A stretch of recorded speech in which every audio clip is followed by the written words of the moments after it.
तो हमें लगता है भगवान यथा योग्य सबको दे रहे हैं, अपने कर्म के अनुसार सबको दे रहे हैं।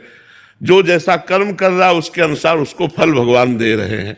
तो इसलिए हमें भगवान पर तो अश्रद्धा नहीं करनी चाहिए, अपने भजन को और बढ़ाना चाहिए।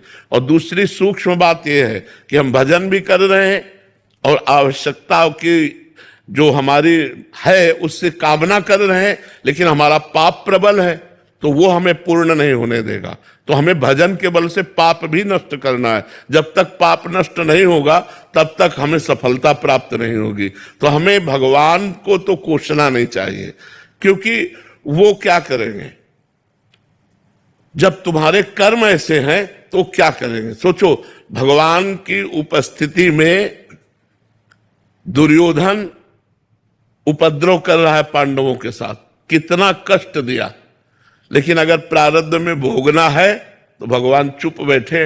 12 वर्ष का वनवास, 1 वर्ष का अज्ञातवास, कपटी शकुनी के पासों के प्रभाव से वो हार गए और उनको भोगना पड़ा।